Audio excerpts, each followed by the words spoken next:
Malika Lejuan, diputada en el Parlamento marroquí por el Partido Istiqlal. Gracias por estar con nosotros.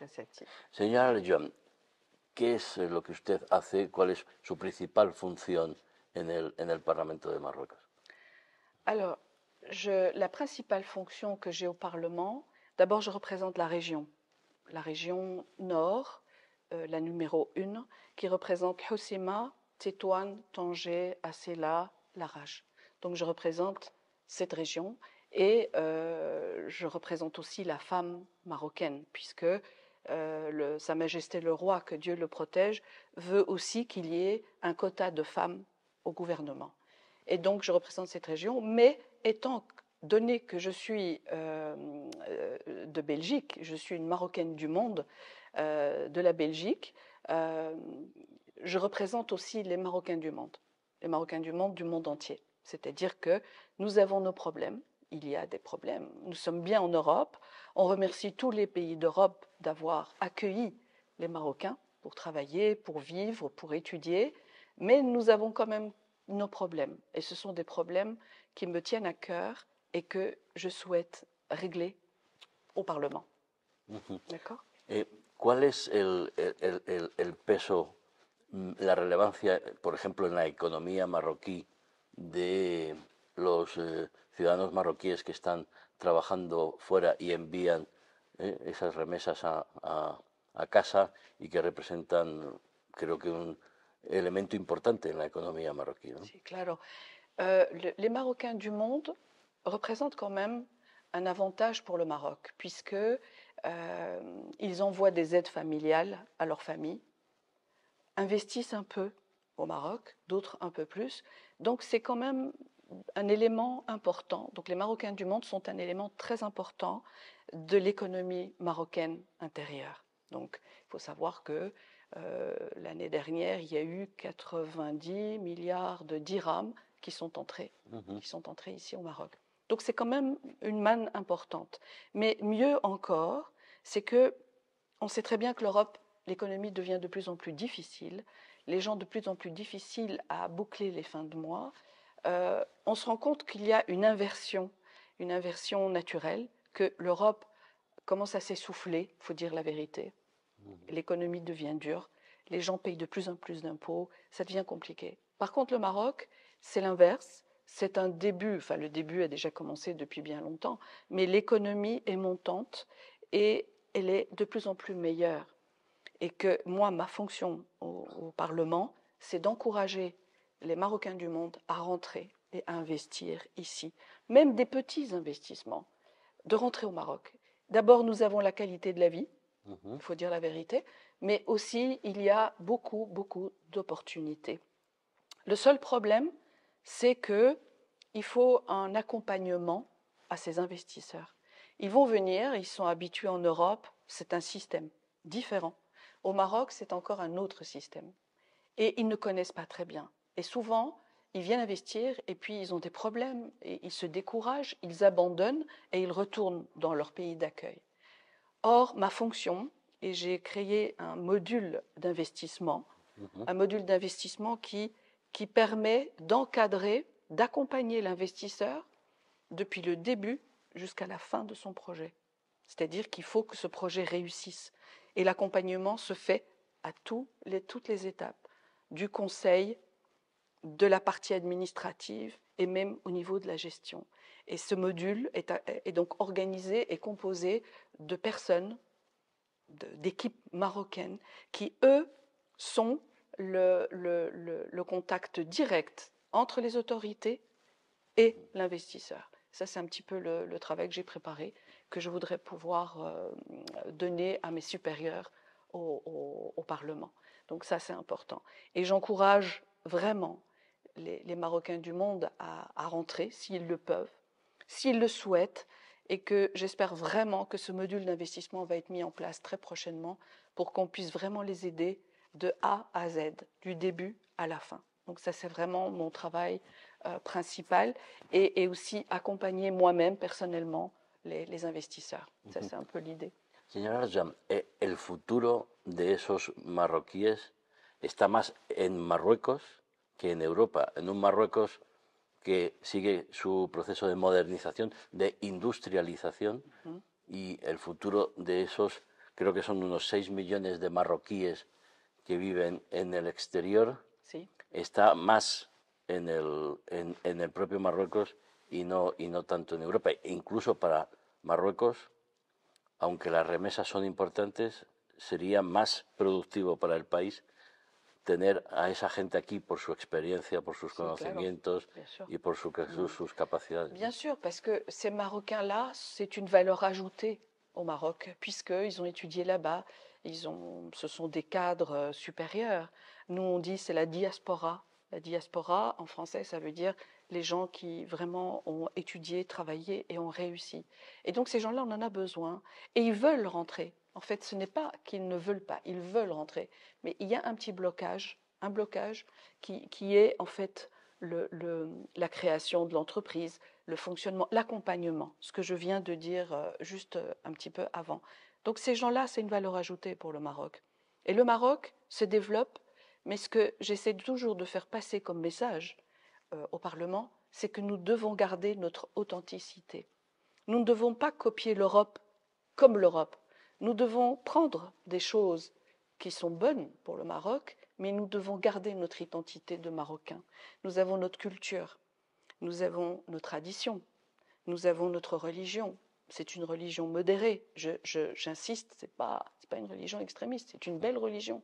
Et donc tout ça fait que je fais tout mon possible pour que on puisse évoluer ici au Maroc, mais qu'on garde notre authenticité. On est marocain, on est africain, on a aussi notre cœur européen, puisque nous sommes entre les deux, on est entre l'Europe et l'Afrique, mais qu'il faut tout faire pour garder notre identité, et c'est peut-être ça qui va nous sauver pour qu'on ne soit plus fondu dans la masse, faire comme l'Europe, parce que je pense que l'Europe eux-mêmes le disent, l'Europe a fait des erreurs. Nous faisons tous des erreurs, mais l'Europe, dans son évolution, a fait des erreurs. Ces erreurs auraient pu être corrigées en disant on a des problèmes, stop, arrêt sur image, il faut revoir, étudier la chose et redémarrer à niveau, d'une manière nouvelle. Vous voyez? Donc ça, c'est très important. Et je pense que les Marocains qui sont en Espagne, qui sont en France, qui sont en Belgique, en Hollande, en Angleterre, partout, même au Canada, aux États-Unis, c'est une valeur ajoutée pour le Maroc. Et vraiment, j'aimerais qu'il y ait plus d'envie de revenir au Maroc. Et je comprends encore leur hésitation, parce qu'ils ne sont pas sûrs, parce que nous avons un autre système administratif, parce que nous avons quelques difficultés aussi dans les administrations pour avoir les documents, pour avoir des papiers. La numérisation, aujourd'hui au Maroc, est en très bonne voie. Très très bien. Ce qui fait que tout ce qui est blocage administratif va être réglé grâce à la digitalisation. Je veux un document, je veux m'inscrire comme entreprise, tout se fait maintenant en ligne, online. Donc ça, c'est très important. Et le Maroc, encore une fois, a besoin de ces Marocains du monde. On a besoin de nos frères et sœurs pour rentrer au Maroc et que le Maroc, finalement, est un avenir prometteur pour chacun de nous. La seule chose, c'est qu'il faut être fort, il faut s'accrocher, il faut être tenace en français. C'est-à-dire qu'il faut dire aujourd'hui j'ai pas, mais demain j'aurai. Pas dire oh j'ai pas, j'abandonne, je m'en vais. Non, il faut avoir une certaine ténacité. Marruecos ahora ofrece a esos marroquíes en el exterior unas condiciones particulares, pero buenas para que ellos puedan volver ahora mismo. Es el reto, ¿no? El trabajo que está usted haciendo. Oui, le Maroc offre des opportunités d'investissement et même des primes. Ça dépend des secteurs. Par exemple, tout ce qui est l'énergie, tout ce qui est énergie renouvelable, vous avez des primes à l'investissement. On peut vous donner à 10%, 20%, 30% sur le budget global d'investissement. Donc, il y a des avantages. Il y a d'autres secteurs aussi, il y a beaucoup d'avantages. Le problème, c'est que les gens ne le savent pas. Les investisseurs ne le savent pas. Et c'est là où le module mis en place d'investissement, que j'ai préparé et que je vais bientôt diffuser, permet à cette une entité de donner, par exemple, vous êtes dans le domaine pharmaceutique, on va vous dire il y a des primes, vous allez là, on va vous donner. Là. Donc il y a des avantages. Mais les gens ne le savent pas et il n'y a pas encore cette communication entre le Maroc et les investisseurs pour vraiment les informer des avantages réels qu'il y a ici au Maroc. C'est valable pour les Marocains du monde, mais c'est aussi valable pour vous si vous venez investir ici au Maroc. Pour un étranger, peu importe, belge, La hollandais. nueva carta de Si, inversiones, si, efectivamente. c'est vraiment, ils sont traités de la même manière égale. Donc, ça, je crois que oui, il y a vraiment des opportunités d'investissement et des aides. Necesitamos que Europa cambie de una vez su concepto, su consideración hacia Marruecos, hacia África y contemple la colaboración entre iguales, win-win. Ah, si, je crois beaucoup à cette collaboration entre l'Europe, l'Occident, on va dire, et l'Afrique. La seule chose qu'il faut bien se mettre en tête, c'est que cette collaboration doit vraiment être win-win. Je gagne, tu gagnes. Et pas venir comme euh, les, les, les patrons, les chefs, comme la période de colonisation. Je crois qu'il faut oublier. Supérieur. Pas de supériorité, on est égaux. Les Africains, les Européens, les Asiatiques, nous sommes tous égaux. Et il faut venir avec cette approche égal à égal et pas supérieur à inférieur. Donc il faut que ce soit horizontal, pas vertical. El rey Mohamed VI está impulsando muchas medidas de modernización, de progreso en los sectores, el modelo de producción, ahora la acción social, la fachada atlántica, y numerosas, y los marroquíes del exterior han tenido un factor que puede parecer un tanto frívolo, pero que une mucho, y los españoles lo sabemos, y es el fútbol. El Mundial de Fútbol, que ha colocado a Marruecos entre las 4 mejores del mundo, tiene una lección de identidad, orgullo de ser marroquí, asumir y estar felices de ser marroquíes, y que eso, pertenecer a un país que está emergiendo, no, está ya consolidando, progresando, y que tiene ya una valoración en todo el mundo muy alta, ¿no? Sí. Alors, moi, je suis une passionnée de Sa Majesté Mohamed VI, que Dieu le protège, parce que c'est lui notre impulsion de base. C'est lui qui a donné les directives du Maroc aujourd'hui et du Maroc de demain. Donc c'est lui qui a tout mis en place. Toute la stratégie globale, c'est lui qui l'a mise en place.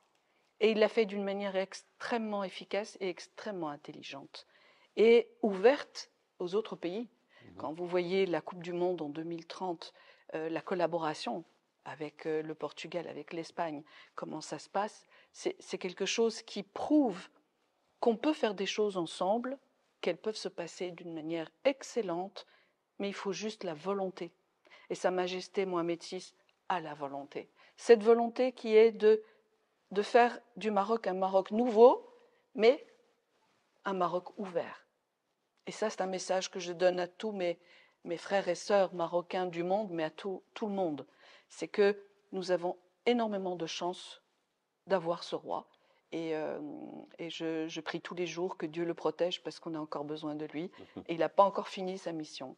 Et ça, c'est une pulsion qui est très bonne, autant pour l'Europe que pour le Maroc et pour l'Afrique. Donc il a vraiment su gérer la chose.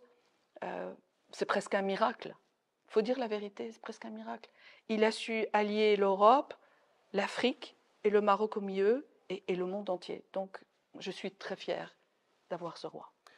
Un Marruecos abierto, un Marruecos modernizándose, donde además recibiendo el apoyo para consolidar su integridad territorial y resolver con la propuesta de una amplia autonomía el conflicto del Sáhara, ¿no? Si, bien sûr, c'est le Sahara marocain. Et donc, même dans l'histoire, quand vous allez loin dans l'histoire, vous verrez que le Sahara est marocain. Donc, il n'y a pas de doute là-dessus. Le problème, c'est que pendant la colonisation autant espagnole que française, il y a eu des limites qui ont été créées, qui sont fictives. La frontière, elle est là, on fait comme ça, on fait comme ça. Et le Sahara marocain est marocain et je pense que nous avons tous l'envie que le monde entier l'accepte et le reconnaisse parce que réellement il est marocain et nous souhaitons qu'il le reste et qu'on puisse continuer à vivre normalement et que ce conflit arrête. Ça s'améliore. Je veux dire qu'énormément de pays reconnaissent le Sahara marocain. Mais on a besoin encore de quelques pays qui boudent, qui prennent une position qui n'est malheureusement pas très juste. Mais on espère vraiment que ça s'arrange définitivement et qu'on puisse avancer. En Ataliar estamos trabajando para explicar las múltiples oportunidades de inversión que ofrece la región Tánger-Tetuán-Alhucemas, inversión para inversores españoles, europeos, y también inversores marroquíes que puedan volver. Sí, claro. Entonces, Oui, es el planteamiento. Además, no es que tengan una buena opción de inversión y de negocio, además tiene una buena calidad de vida. Colegios, hospitales, diversión, ocio, deportes, gastronomía. Si, bien sûr. Et donc on parlait de Sa Majesté tout à l'heure. Bien, il a tout préparé en fait. Il y a une amélioration à tous les niveaux, qu'elle soit économique, sociale, culturelle. C'est un chantier où il a travaillé en parallèle plein de choses. Et au final, comme vous dites, on a une grande qualité de vie ici au Maroc. Que ce soit dans le nord, notre région ici, ou que ce soit dans le centre ou le sud du Maroc, Dakhla, donc le Sahara marocain, toute cette partie-là, qui aussi est une région prometteuse. Elle est différente, elle va nous offrir d'autres opportunités, mais c'est du nord au sud, tout le Maroc est une opportunité et qui évolue vraiment dans un très très bon sens. Y ya para terminar, lo que se ha demostrado que colaborando, en lugar de enfrentando, por ejemplo, España-Marruecos, los dos países tienen intereses comunes, complementarios, incluso estratégicos. Sí. Un ejemplo es Tangermet. La colaboración entre Tangermet y los puertos españoles ha propiciado que toda la región mediterránea tenga un desarrollo muy notable, ¿no? Pour moi le Maroc et l'Espagne, c'est comme des frères. Il n'y a que la mer qui nous sépare, puisque nous avons aussi une histoire commune, puisque les Arabes ont été en Espagne, les Espagnols sont venus au Maroc, donc ce n'est qu'une continuité. Et donc pour moi, la collaboration économique, culturelle, le développement d'une manière générale, c'est presque naturel pour moi. Pourquoi? Parce qu'on est un peuple frère. Les frères se disputent de temps en temps. Il y a parfois des petits problèmes, c'est normal. Mais nous sommes très proches de l'Espagne et le Maroc aime l'Espagne et je pense que les Espagnols aiment le Maroc. Par contre, ceux qui ne connaissent pas encore très bien le Maroc, ils ont un peu peur. Mais ça va venir. Mais pour moi, la collaboration, c'est comme si c'était le même pays qui se prolonge, si vous voulez. Parce que nous avons une histoire commune, on a le même climat. On est juste là, vous voyez, derrière moi, là-bas. On est juste là, l'Espagne est là, à 13 kilomètres. Et donc, je ne me pose même pas la question. Je trouve que c'est normal que la collaboration entre le Maroc à tous les niveaux et l'Espagne soit bonne. Para cerrar, ¿qué mensaje quiere usted enviar a los marroquíes en el exterior que nos leen en español, en inglés y en francés de vuestro futuro está en Marruecos y lo vamos a preparar y lo vamos a conseguir para que podáis invertir y podáis regresar a casa? Alors, sans prétention aucune, je prépare des choses personnellement dans cette législature au Parlement marocain. Je prépare le terrain pour dire à mes frères et sœurs marocains qui sont dans le monde entier qu'il faut qu'ils rentrent au Maroc. Le Maroc donne des opportunités. Nous avons notre roi qui est là et que Dieu le protège, mais qui fait tout pour nous, que nous soyons là-bas ou ici. Rien n'est parfait, mais le message que je vais donner, faites tout pour rentrer chez vous. Vous êtes les bienvenus au Maroc مرحبا بكم كنهضر باللغه الدارجه مرحبا بكم المغرب ديالنا وسيدنا معنا وسيدنا نصر الله. هذا الشيء اللي بغيت نقول. Además, un punto importante, unos marroquíes que año tras año en la operación Marhaba, en la operación del Estrecho, demuestran una educación, una solidaridad, una voluntad de volver a su país, 1,5 millones de marroquíes, pasan las vacaciones en Marruecos, luego vuelven. En el mundo no hay un movimiento de personas en tan poco tiempo, con tanto número, tanto volumen. Ellos son un ejemplo de una situación excepcional en lo que es el mundo. La operación Marhaba, no quería dejar de plantearlo porque ahí la colaboración España-Marruecos es fundamental. Exacto. Y el servicio, la atención a estas personas que hacen ese recorrido es muy importante. Sí. Tout à fait. L'opération Marhaba est une opération extrêmement importante puisque elle permet la facilité d'entrée de tous les Marocains ou les touristes d'une manière générale depuis l'Espagne au Maroc. Et je remercie aussi personnellement l'Espagne puisqu'elle contribue ensemble avec le Maroc à faire entrer quelques millions de personnes pendant la période de mois de juillet et août. Et ça, c'est une organisation très importante et qui finalement fonctionne très bien. Rien n'est parfait, il y a toujours des petites choses encore à régler, mais l'opération Marhaba est organisée par le ministère des Affaires étrangères. Au Parlement, je suis membre de la Commission des Affaires étrangères. Nous en sommes informés les premiers et nous pouvons donner notre avis également sur la manière dont l'opération va se dérouler, mais c'est une opération unique en son genre, même au monde. Je ne crois pas qu'il y a une mise en place de telles équipes, de telles organisations pour pouvoir accueillir tous les arrivants du monde vers le Maroc. Llegará el día en que ese millón y medio de personas vengan y se queden. Sí. Et je les invite à venir encore. Malika Lejon, diputada del Partido Istiqlal en el Parlamento de Marruecos, muchísimas gracias por estar con nosotros. Merci à vous et benvenuto a Marruecos. Muchas gracias. Merci. Shukran. Merci, shukran à vous. Saha.